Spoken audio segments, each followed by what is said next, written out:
Savage Dragon 72 from March of 2000. This is an excellent issue, thicker than usual. It's got some weight to it. Also with a deceptively simple cover. Looks like your basic superhero battle, dragon versus cesspool, but way more going on inside. So let's go. Your boy Larson writes and draws, Eliopolis letters, Rude and Motown on the colors, and Josh Eckhorn is badly in need of a tune-up. That could mean car repair or a punch to the face, maybe both. We got a full splash page of Dragon's mug saying he's getting used to this. And what is that exactly? Funerals. It's the funeral for Nurse Ann Stevens. So she was murdered back in issue 70, gunned down by Chelsea Nirvana, who also stole her powers to turn into Mighty Man. Anyway, Officer Alex Wilde, she's just finding out about this information that Ann's secret identity was Mighty Man, and she thinks this could help solve her murder investigation. Freak Force is in attendance here at the funeral, and after grieving for a while, they decide it's time to leave. But then goddamn Mighty Man shows up, and it's on. Dragon is like, whoever this is, they killed Ann, so the fight starts instantly. And Mighty Man is outnumbered, so he sucker punches the biggest dude they got, and Barbaric just gets knocked the fuck out. Dart's in her wheelchair, but she's angry as hell. She can still throw a dart around here, and she gets one of them to explode right in Mighty Man's face. And this pisses him off, so he's about to kill this disabled woman. But then Dragon jumps in just in time to intercept the attack. And Mighty Man's stronger than Dragon, so he starts to get the upper hand. Just then, Dragon notices that there's a leech on the back of Mighty Man's neck. The old wicked worm gimmick. So Dragon squishes the mind-controlling leech, but Mighty Man is like, whatever, dude. I was possessed, but I still want to kill all you bastards, so nothing has changed. But there's a flaw to being Mighty Man. You have to change back to your normal human self to recharge the power, like, to eat meals and stuff. And if you stay as Mighty Man all the time, then the dude becomes weak without energy. So Chelsea Nirvana didn't know that shit, and they were also possessed. So now Mighty Man is weak as hell, which means Dragon starts to turn the fight in his favor. And he clobbers this motherfucker with a rock. Then he nearly knocks his head off with this punch. And Mighty Man goes flying. Then something interesting here. A second attack on Mighty Man.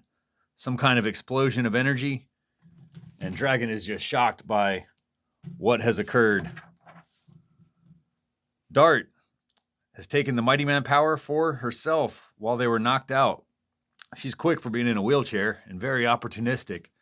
So Dart says the power is mine, and then she explains all this Chelsea Nirvana shit to the other characters. They haven't been reading the comics, so they didn't know what the hell is going on.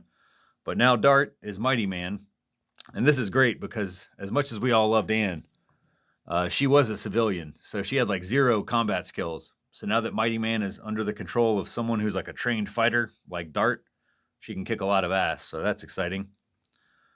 Over on this other page, Dark Lord right there, he pops up into the Vicious Circle headquarters, and he just takes everybody out and steals the big energy baby boom. They've been like a background character forever, but Dark Lord has plans for them, and there wasn't shit that the Vicious Circle could do about it to stop them, so a lot happens on a single page in Savage Dragon. On this page, Dragon loses custody of his daughter Angel to her aunt and uncle. It's just devastating. We love Angel, and Dragon is just helpless as she cries and says, please don't let them take me. Just brutal. So Dragon is upset, and he does what any emotionally healthy person does in a miserable situation like this, and he gets shit-faced at the bar. His friend Frank tries to offer support, but it's useless. So then Cesspool pops in to see if a brawl will help Dragon feel better. Just kidding. He's looking to kill him, of course. Now, the last time that we saw Cesspool was almost a decade ago, way back in issue 4. Memorable character design. I think he showed up in some other backup stories at some point, but we haven't really seen him since then. And now his pus or whatever is way more toxic. This crap that he spits out of his mouth, it actually is more like acid.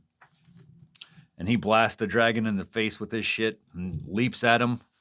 But the dragon takes the railing of the bar and shoves it through the back of Cesspool's mouth and out of the back of his head before he can land. And just like that, Cesspool is dead. On this last page, Dragon has just peeled the carcass off of his lap, and he goes back to drinking. Mighty Man, a.k.a. Dart, shows up and gives an inspirational speech to try and get Dragon's help to free Super Patriot from the Covenant of the Sword. And Dragon says, let me finish my beer first. So very exciting way to end this issue. I really enjoyed it. On to Fanatics. First, Larson mentions that he'll be doing some work for Marvel. He's penciling a 3-issue run of his old book, The Amazing Spider-Man, as well as a 3-issue run on Thor. I don't have the Spider-Man, but I do have the Thor comics. Always love a Mike Mignola cover. Klaus Janson actually inks these comics as well, so it's a cool team up. And Dan Jurgens writes Thor, so it's definitely not the same energy as a Savage Dragon comic, but you know, Larson's artwork is always solid. So that's that. Larson's going to be a little more busy these days. Also, in his opening comments, he mentions that there are spoilers out there for future developments in the Savage Dragon comic. So Larson has been doing some press to drum up sales for issue 75, but more importantly, for the all-new, all-different Savage Dragon 76, which he's hoping will be a jumping-on point for new readers. And so you have to solicit these things months ahead of time. And so readers who check out Previews Magazine or Wizard Magazine, they know that the book is heading in a bold new direction. And there's plot details out there that would kind of spoil what leads to this.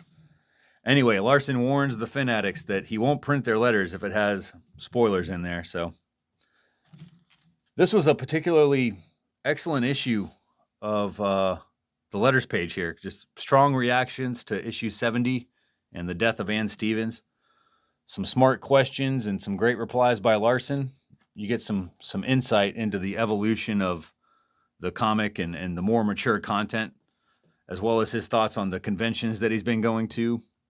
There's a fan that threatens to go all Kathy Bates in Misery on Larson for killing Ann Stevens. You got a numbered list of questions, as well as a Mighty Man backup feature, which was actually bonus material in the Gangland trade paperback. So Larson will go back and include extra pages to the collected editions to kind of clear up storytelling and to maybe entice fans to buy a copy of a book that they've already read. Let's see. So, the previous month, Larson had mentioned that Gil Kane had passed away in the letters page here. Gives a little memoriam for Gil Kane. But he mentioned that they were working on a script together. They were working on a comic together, like a Mighty Man miniseries. But it never came to fruition. So there was a script, and all the plots for all 3 issues are printed here. I thought it was interesting. I didn't read the whole thing, but the plot is very easy to see as like a finished comic. The language is just very matter of fact. And I imagine these are the kind of scripts that Larson would prefer for himself when he's working with like another writer. Also, Gary Carlson is credited as writer as well. And Larson mentions that they kind of emailed this plot back and forth to each other a few times to get it hammered out. Moving on to Dragonbert and Brainbert. Noteworthy this issue for the inclusion of some timely references. You got like a Monica Lewinsky reference there, as well as Todd McFarlane's balls. Finally, there's Megaton Man, as well as Desperate Times. That's going to wrap this one up. Next is issue 73. Adios.